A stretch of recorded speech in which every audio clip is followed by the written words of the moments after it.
the MVP of the 2009 NBA Finals, Kobe Bryant. Imagine becoming the best in the world, sitting on the pinnacle, defining the history books. On June 13th, 2009, Kobe Bryant and the Los Angeles Lakers got to experience that feeling. For the first time in his career, Kobe was undeniably the most valuable player on a championship-winning team. He was the best player in the world. He was no longer Shaq's sidekick, no longer the superstar who needed another superstar. For anyone else, it'd be a time to celebrate. For Kobe, it was time to get back in the gym.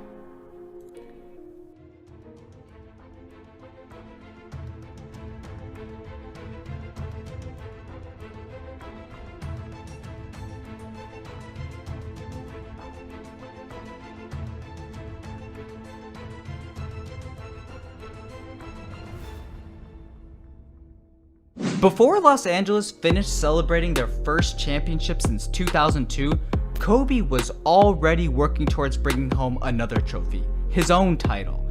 The Lakers stayed on brand, immediately pursuing repeated excellence. But it was bigger than that for Kobe. He was determined to never lose in the finals again. He set his sights on a third straight trip because, quite frankly, defeating the Magic in 2009 did not erase the pain from his 2008 exit.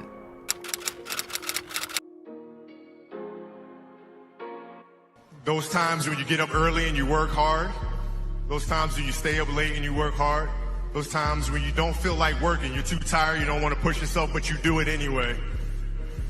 That is actually the dream.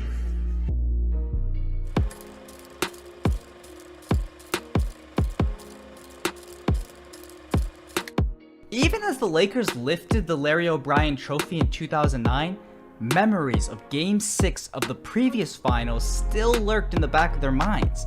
A 39-point blowout to the franchise's biggest rival. Kobe, who many call the greatest Laker ever, lost to the Boston Celtics in the NBA Finals by 39 points. And the fact that the last championship that they played against each other, Boston won, there seemed to be a mission there, just like 85. And the mission wasn't just to win an NBA championship, but we want to avenge the 2008 loss. Winning the 2009 championship healed some wounds, but the scars were still apparent. You know, we felt great about what we accomplished in 09, but without winning again in 2010, it would not have felt the same. And so it's hard to put into words how motivated and pissed and angry we were after losing in 08. And that everything we accomplished after that started from there. Heading into the new season, the Lakers retained nearly all of their key players. They had their face of the franchise in Kobe. He still had his Robin and Paul Gasol, as well as Derek Fisher at the point and Andrew Bynum in the paint. The only starter who didn't come back was Trevor Ariza.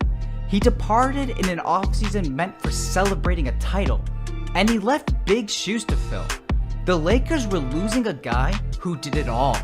7 games in that series, and Trevor was a huge part of what we did. You know, he was that small forward that keep the phone to kind of blend with Kobe and the big and just play off of everybody. Ariza was not only clutch in the 2009 finals, he was also one of Bryant's closest friends. The two always matched up in practice, and Ariza credits Bryant for his rapid improvement. Kobe helped Ariza become a 3-and-D player who could start for any team. Unfortunately for the Lakers, Kobe did too good of a job. Ariza improved so much that he drew interest from a Lakers rival, the Houston Rockets.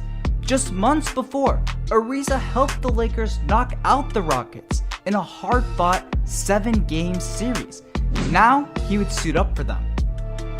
Bryant and the Lakers realized Ariza left a hole that needed to be filled if they wanted to repeat.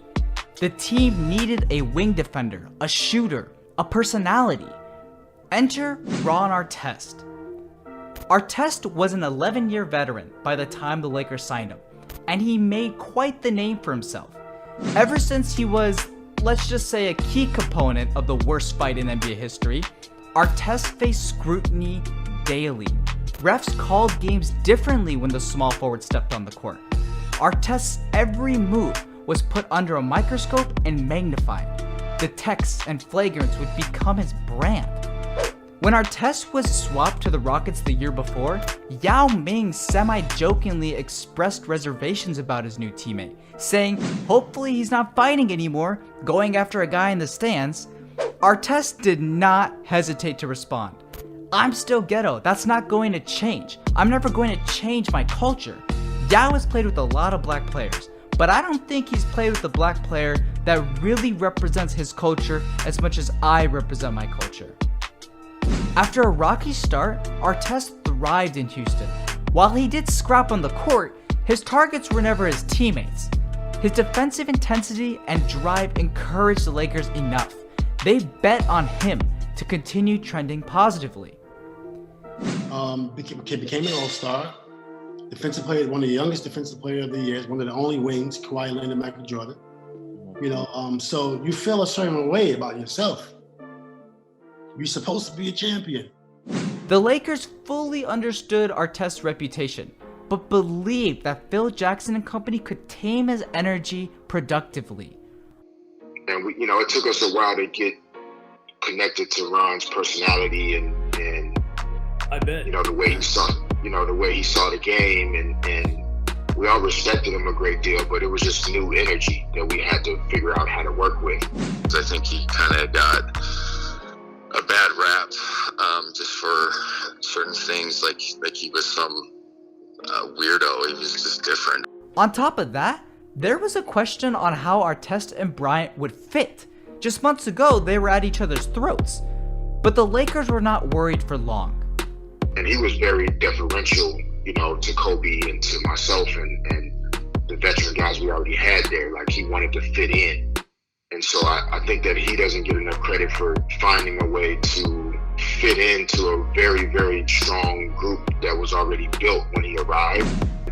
And Ron came in with that same attitude. It's like, I can't only to win the championship. I'll do whatever it takes. I want to be, I don't need to be the man like I was before, but I just want to fit in with these guys and make it happen. Instead of holding a grudge against the man that antagonized him just months before, Kobe took Artest under his wing. Their previous battles were left in the dust. Artest's biggest rival became his strongest ally. When you're competing and you're trying to be the best, you got a lot of people who's trying to be the best. Some people actually become the best. Then you got some people who come in second and fifth. You got some people who's like in 50th place but still want to be the best. They still fighting. I'm like one of those type of people. So if I see somebody in front of me, I don't like that person because they're better. Like Kobe. It wasn't a beef. It was more just like, it was a respect. The respect went both ways, and the Lakers immediately saw results on the floor. He was eager, he was anxious to learn, the triangle isn't for everybody, but he was able to pick it up. He was able to do his part in it. He just brought something that was different, to the table. Artest committed to one job for the Lakers, bodying superstars into submission. Well, I've always been an enforcer from back in my Queensbridge days. When you're playing with the men in Queensbridge, when they allow you to get on the court, you gotta bring it. Artest gave us a little bit more of a physical, kind of like football style team that works well for us with specific matchups. The Lakers moved from the 6th best to the 4th best defensive team in 2010, with the only notable roster changes being the loss of Ariza and the addition of Artest. The Lakers squad that was beat down in the 2008 finals had been ridiculed for being too soft. Critics claimed that Kevin Garnett and the Celtics bullied the Lakers with little resistance. Ron Artest changed that, thanks to his unrelenting energy and toughness born from years of playing on the streets of New York. You play in some of the circumstances I played in. I remember one time I was 11 years old. We in Hamels Project, 11 years old. We going to work. We playing hard. That's all we know. With the team looking forward to a rematch against their greatest rival, Kobe had a new weapon. Artest became the defensive switchblade and enforcer the Lakers lacked in 2008. And in the span of just a few months, he would hit one of the biggest shots in Laker history, one that Los Angeles would never forget. Bryant looking. Artest, that's a three. Bang! Lakers by 6. There's a mutual respect that we have for one another. It's that level of respect that enables us to perform at a high level when we compete against each other. It automatically makes you better.